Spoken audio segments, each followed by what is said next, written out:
Assalamualaikum warahmatullahi wabarakatuh. Pada pertemuan ini kita akan membahas tentang salah satu diagnosis psikososial atau diagnosis resiko, yaitu ketidakberdayaan.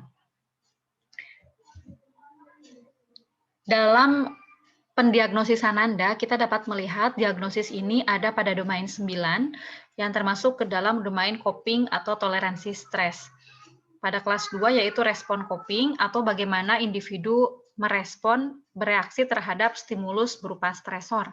Dan stimulus itu adalah berupa ketidakberdayaan, ya, salah satu respon yang maladaptif dengan kode 00125.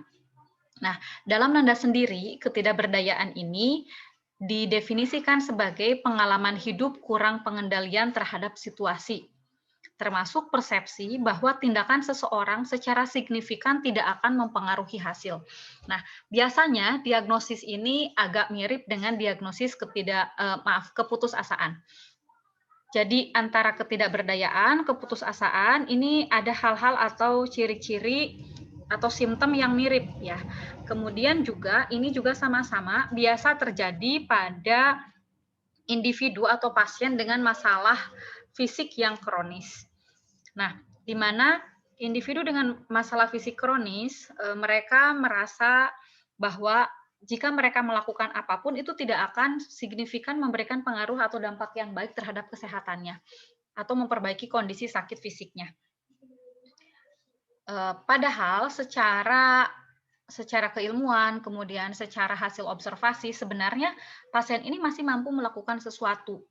Akan tetapi karena dia mempersepsikan atau merasa secara afektif dan secara kognitifnya menganggap bahwa dirinya itu memang tidak mampu. Padahal secara fisik dia masih mempunyai kemampuan untuk melakukannya. Misalkan pada pasien contohnya dengan diagnosis fisik stroke dengan hemiplegi, misalkan hemiplegi sinistra. Nah, padahal kan yang dekstra ini masih bisa melakukan aktivitas misalkan mengambil minum, makan sendiri, dan lain-lain. Tetapi karena pasiennya mempersepsikan bahwa dirinya sudah tidak bisa apa-apa dengan hemiplegi yang bagian sinistranya, maka dia pun merasa tidak bisa melakukan apapun, padahal bagian dekstranya masih mampu untuk melakukan aktivitas tersebut. Nah, hal-halnya yang tadi sudah saya singgung, yaitu regimen terkait dengan penyakit. Misalkan ada program pengobatan, program rehabilitasi, fisioterapi, dan lain-lain terkait diagnosis penyakitnya tersebut. Dan ini pasien merasa bisa jadi karena itu sudah lama dijalani dan efek atau misalkan hasil yang diharapkannya terlihatnya sedikit atau sangat bertahap itu pelan-pelan sekali, sehingga merasa bahwa hal yang dilakukannya atau regimen tersebut tidak memberikan dampak yang positif. Kemudian lingkungan perawatan yang stressful ini juga bisa membuat pasien tersebut merasa bahwa dirinya tidak mampu atau tidak memiliki kendali atas dirinya dan progres atau proses kesembuhan dari penyakitnya tersebut. Kemudian interaksi interpersonal yang tidak memuaskan ini juga bisa menjadi penyebab dari ketidakberdayaan. Jadi bagaimana seseorang mempersepsikan bahwa dirinya tidak berdaya bisa juga karena ini merupakan hasil penilaian dari orang lain. Nah, ini dari komunikasi, dari komunikasi interpersonal, kemudian misalkan ada keluarga, tetangga yang menjenguk, kemudian membahas tentang kondisi sakitnya. Nah, si pasien ini menjadi merasa memang, ya aku sudah tidak bisa melakukan apa-apa. Nah, itu contoh yang interaksi interpersonal yang tidak memuaskan. Kemudian kalau kita mengkaji pasien dengan ketidakberdayaan, kemungkinan kita akan menemukan tanda gejala seperti di bawah ini. Pertama, pasien ini sangat bergantung kepada orang lain karena tadi merasa tidak mampu melakukan apa-apa lagi, ya. Walaupun secara fisik, secara mental, kemudian secara lingkungan, sarana prasarana juga sangat mendukung sekali. Kemudian bisa jadi karena pasien ini merasa tidak ada yang bisa saya lakukan untuk memperbaiki kondisi, maka kondisi pasien akan merasa depresi, ya, frustasi tentang ketidakmampuan untuk melakukan aktivitas yang sebelumnya itu bisa dilakukan secara mandiri. Kemudian kurang berpartisipasi, jelas motivasinya juga sangat kurang dalam perawatan, sehingga kalau pasien yang mengalami ketidakberdayaan, oleh kita diajarkan berbagai hal, kita berikan Penkes, cara merawat lukanya dan lain-lain, kemungkinan ini pasien tidak memiliki motivasi dan partisipasinya akan sangat minimal sekali. Kurang rasa kendali, adanya pernyataan menyatakan bahwa dia malu terhadap kondisinya, atau bisa juga merasa asing tidak mengenali dirinya, baik secara fisik ataupun secara psikologis. Kemudian ragu tentang penampilan peran, di sini pasien akan merasa dia karena tidak mampu melakukan apapun, maka dia pun tidak yakin bahwa dirinya itu bisa menjalankan apa tuntutan dari keluarga, tuntutan dari masyarakat terkait dengan peran dia sebagai seorang, misalkan sebagai seorang ayah yang harus mencari nafkah, atau sebagai seorang ibu yang harus bisa merawat, mengurus anaknya, mengurus keluarga. Nah, ini ciri-ciri atau batasan karakteristik dari pasien dengan ketidakberdayaan. Selanjutnya, related factor atau faktor yang berhubungan, ini bisa karena disfungsi lingkungan perawatan, kemudian bisa juga tadi karena interaksi personal tidak memuaskan atau regimen pengobatan yang rumit ya, tadi penyebab-penyebabnya tadi. Tapi teman-teman, saya ingatkan lagi bahwa untuk didiagnosis keperawatan jiwa, baik itu untuk kelompok diagnosis sehat, kelompok diagnosis resiko, maupun kelompok diagnosis gangguan, untuk bentuk diagnosisnya itu single statement ya, jadi cuma problemnya saja, tidak menggunakan etiologi dan juga simptom. Jadi cukup mengatakan diagnosisnya adalah ketidakberdayaan. Kemudian setelah kita mengkaji tanda gejala tadi, kemudian kita menegakkan diagnosis ketidakberdayaan. Nah, selanjutnya adalah tindakan apa yang harus kita berikan kepada pasien. Di sini sudah dirangkum, saya sudah pernah memberikan yang untuk intervensi yang dalam bentuk matriks, dalam bentuk Excel. Silakan teman-teman cek kembali, saya sudah rangkumkan untuk ketidakberdayaan. Untuk pertemuan pertama, yang harus kita lakukan adalah melakukan pengkajian spesifik terkait ketidakberdayaannya. Yang pertama, kita mengkaji stresornya ya, kaji stresor dan tanda gejala ketidakberdayaannya, jelas. Nah, kemudian kita membantu pasien ya, bantu pasien mengenal ketidakberdayaannya. Karena seringkali sebenarnya pasien itu tidak memahami apa yang dia alami, tidak memahami apa yang dia rasakan. Hanya mungkin pasien merasa tidak nyaman, kemudian depresi atau sedih berlebihan, berkepanjangan, dan dia sendiri tidak mengetahui kenapa perasaan itu dirasakannya. Sehingga penting sekali kita membantu pasien mengenal ketidakberdayaannya. Caranya kita mengidentifikasi, membantu pasien untuk menguraikan perasaannya, diidentifikasi, diceritakan detailnya seperti apa, kemudian diidentifikasi kira-kira penyebab dari perasaan itu muncul itu apa. Kemudian identifikasi juga ya, bantu pasien mengidentifikasi apa sih akibatnya dari perasaan ketidakberdayaan yang tidak teratasi.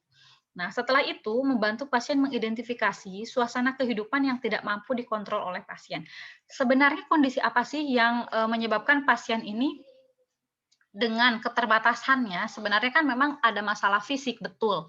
Tetapi masalah fisik tersebut sebenarnya tidak serta-merta 100% atau sepenuhnya menjadikan dia tidak bisa melakukan aktivitas. Nah, oleh karena itu kita harus membantu pasien diidentifikasi dulu nih hal-hal apa atau kegiatan apa yang memang tidak bisa dilakukan oleh pasien. Nah, kemudian diskusikan pemikiran negatif pasien yang dapat menurunkan kondisi pasien. Misalkan pasien merasa tidak bisa melakukan apapun, sampai personal hygiene, sampai untuk makan minum, itu pun tidak bisa.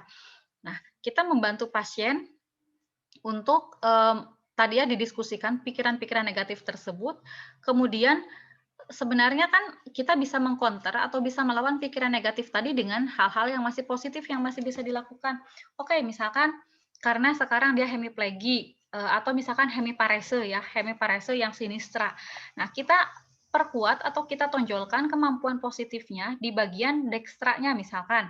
Tangan yang bagian kanan masih bisa beraktivitas dengan sempurna, yang kiri juga kaki masih bisa, sehingga untuk misalkan makan minum atau personal hygiene misalkan gosok gigi, nah itu kan bisa mandiri. Itu yang harus kita tingkatkan, hal-hal yang masih positif dari diri pasien yang kemudian kita latih agar pasien ini dapat melakukan activity daily living dengan mandiri. Nah, tidak hanya saja secara skill ya, kemampuan atau psikomotor, tetapi juga pertamanya dari pikirannya dulu, bahwa walaupun dengan keterbatasannya pasti ada hal positif. Pasti ada hikmah di balik semua itu. Nah, hal-hal positif ini yang kemudian kita kembangkan. Tadi dengan afirmasi positif secara pikiran, kemudian secara psikomotor juga memang harus kita latih untuk dapat tentunya kalau misalkan dengan sekarang aktivitas hanya dengan satu sebelah bagian kanan, kan memang tentunya berbeda dengan yang full kanan kirinya berfungsi normal, tetapi harus melakukan beberapa adaptasi dan juga modifikasi lingkungan jika memang diperlukan. Nah, ini yang harus kita bantu agar pasien dapat melakukan activity daily living dengan mandiri. Kemudian pada pertemuan kedua, setiap pertemuan pokoknya gini, kalau di awal pertemuan pertama itu pasti kita melakukan pengkajian spesifik. Tapi kalau di pertemuan selanjutnya, pertemuan kedua, pertemuan ketiga, ini kita di pertama itu kita wajib mengevaluasi dulu perasaannya masih nggak dirasakan, ketidakberdayaannya. Kemudian yang cara kemarin diajarkan itu sudah bisa atau belum. Nah, kalau misalkan kemarin sudah bisa mengidentifikasi hal-hal positif pada dirinya, sudah bisa mengafirmasi, ini kita validasi lagi di pertemuan kedua di awal pertemuan kedua ini. Baru setelah itu, nah kita melakukan tindakan selanjutnya, yaitu latih cara mengontrol perasaan ketidakberdayaan melalui peningkatan kemampuan mengendalikan situasi yang masih bisa dilakukan oleh pasien. Sekali lagi saya tegaskan, bahwa pasien tidak berdaya ini sebenarnya ini kan persepsi dirinya, perasaannya dia, pemikirannya dia. Padahal secara objektif pasien ini masih bisa melakukan sesuatu. Nah, makanya tadi saya sampaikan kita harus afirmasi secara pemikirannya, secara kognitifnya, kemudian kita latih secara psikomotornya, bahkan kita bantu untuk memodifikasi lingkungan yang mendukung. Ya, bantu pasien mengidentifikasi area atau kehidupan yang dapat dilakukan walaupun sedang sakit. Kemudian latih berbagai kegiatan yang masih dapat dilakukan walaupun sedang sakit. Misalnya makan sendiri, menggerakkan tangan dan kaki untuk range of motion misalkan. Dan ditingkatkan sesuai kondisi kesehatan pasien. Nah, inilah pentingnya keperawatan ini, tujuan akhir kita adalah memandirikan pasien. Bukan sebaliknya kita menjadikan pasien ini ketergantungan. Bahkan misalkan ketergantungannya tadinya ketergantungan parsial, masuk ke rumah sakit, kemudian diberikan asuhan keperawatannya benar-benar total care, segala sesuatu dihandle oleh perawat. Nah, saat pulang pasien ini belum kita persiapkan bagaimana ketika dia nanti di rumah. Nah, ini yang salah ya. Jadi tujuan tindakan keperawatan kita walaupun masih di rumah sakit, perawat itu harus sudah memikirkan atau membuat discharge planning, memikirkan bagaimana ketika pasien ini kembali ke rumah.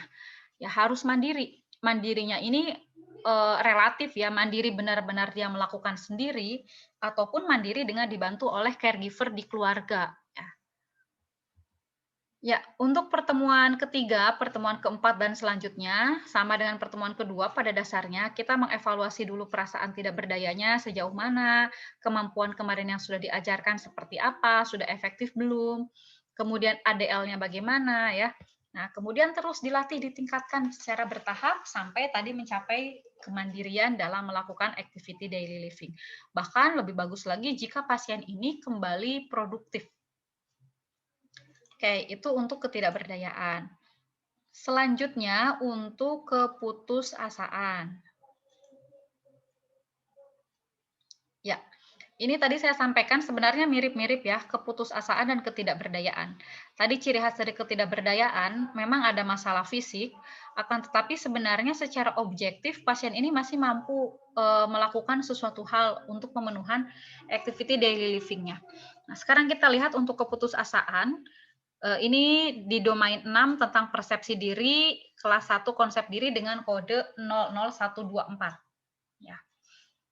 Yang didefinisikan sebagai kondisi subjektif. Artinya subjektif ini kan perasaan pasiennya sendiri. Ketika seseorang individu memandang keterbatasan atau tidak adanya alternatif. Nah, ini adalah kata kuncinya. Tidak adanya alternatif atau pilihan pribadi serta tidak mampu memobilisasi energi demi kepentingan sendiri. Nah, jadi pasien yang merasa atau mengalami ketidakberdayaan, tidak teratasi, berkepanjangan, lama-lama ini bisa jatuh ke kondisi putus asa. Nah, di mana orang putus asa itu merasa sudah tidak punya alternatif pilihan.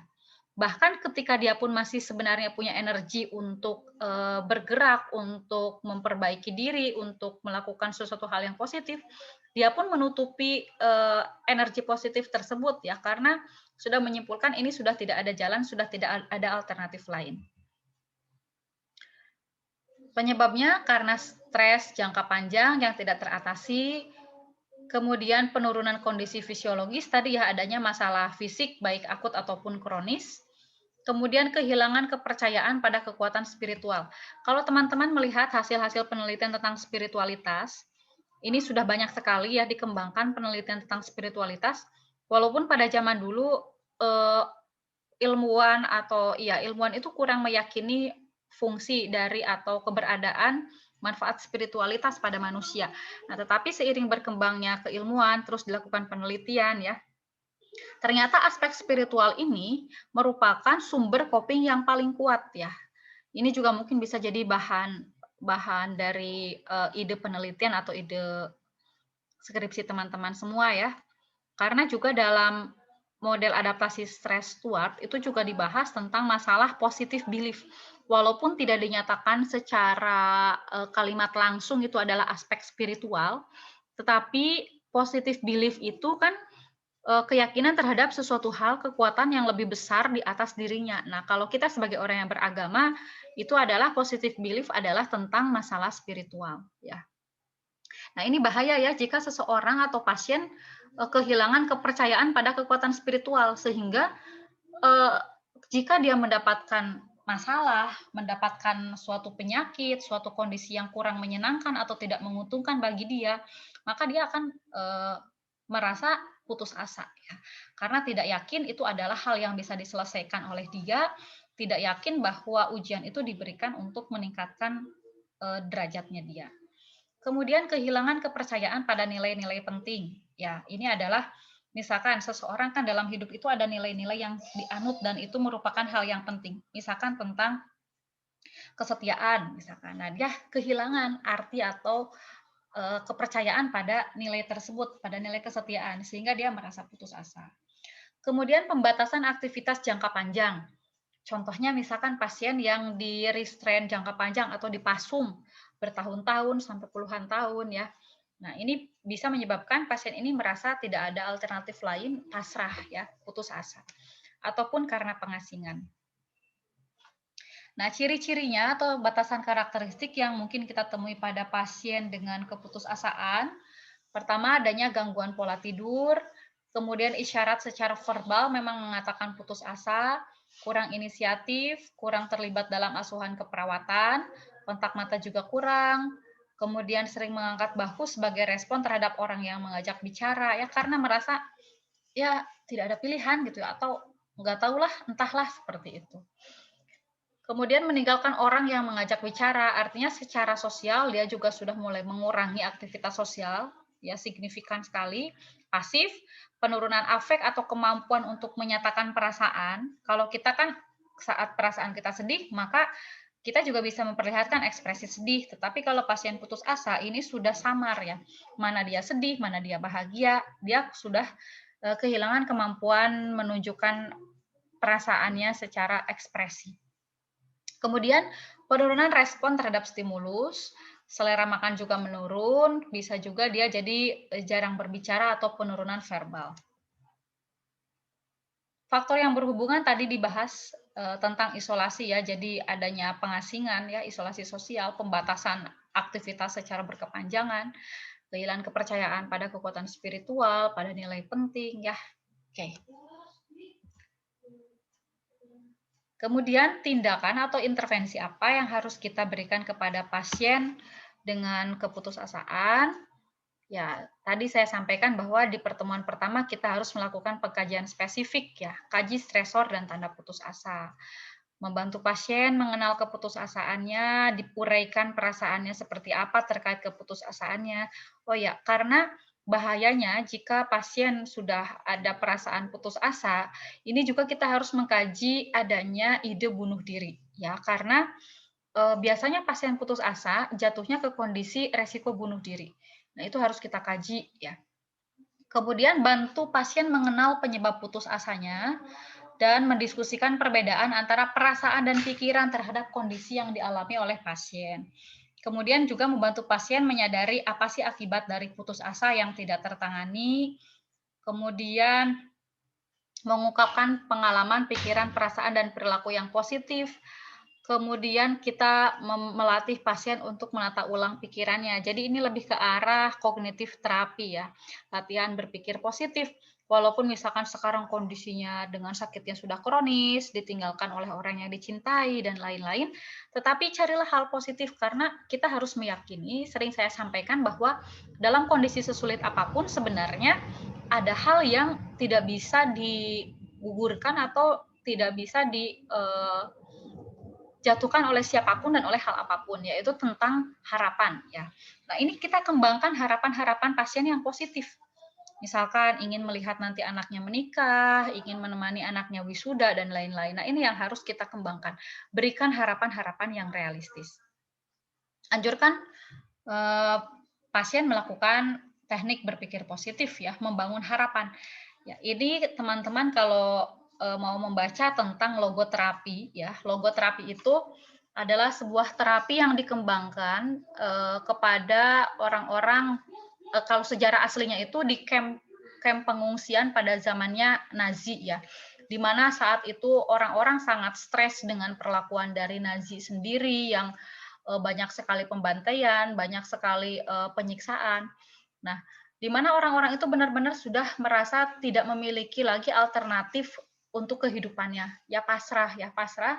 Nah, kemudian ada seorang dokter jiwa itu mengembangkan terapi di mana setiap orang yang berada di kamp pengungsian itu diajak berbicara, dia kaji, dia kembangkan harapan-harapannya.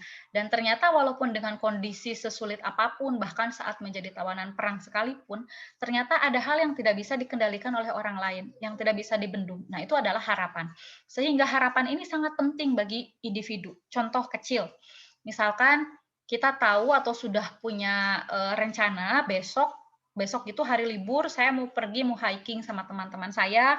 Setelah itu pulangnya nanti mampir di mana, mau makan di mana, seperti itu. Nah, kita sangat bersemangat. Beda kondisinya, misalkan ketika kita tahu besok nggak tahu mau kemana ya, tidak ada aktivitas yang akan dilakukan yang menyenangkan, tidak ada juga teman yang akan datang menemani. Nah, ini perasaannya ya males. Nah, itu contoh kecilnya. Apalagi pada kondisi ekstrim, pada stresor-stresor yang besar dan banyak. Ya, tentunya harapan ini sangat dibutuhkan oleh setiap individu. Pada pertemuan kedua, biasa kita evaluasi perasaan putus asanya, tanyakan kemampuan yang sudah kemarin diajarkan tentang pikiran positif yang harus dikembangkan, harapan-harapan apa yang sudah ditemukan, didiskusikan lagi hal-hal tadi ya. Kemudian dengan keluarga juga, dengan lingkungan juga dimodifikasi agar mendukung kondisi pasien, dan juga ingat harus kita kaji keamanan secara lingkungan karena tadi pasien putus asa ini rentan sekali mengalami resiko bunuh diri. Kita harus pastikan lingkungan atau kondisinya itu aman. Tidak ada benda-benda yang memungkinkan itu menjadi alat yang digunakan oleh pasien untuk merealisasikan idenya tersebut untuk bunuh diri. Oke, pada dasarnya untuk pasien putus asa kita kembangkan pikiran dan kemampuan positifnya, juga harapan-harapan yang realistis pada pasien. Ya, itu yang bisa saya sampaikan pada pertemuan ini untuk diagnosis psikososial, keputusasaan, dan ketidakberdayaan. Semoga bermanfaat. Saya akhiri. Wassalamualaikum warahmatullahi wabarakatuh.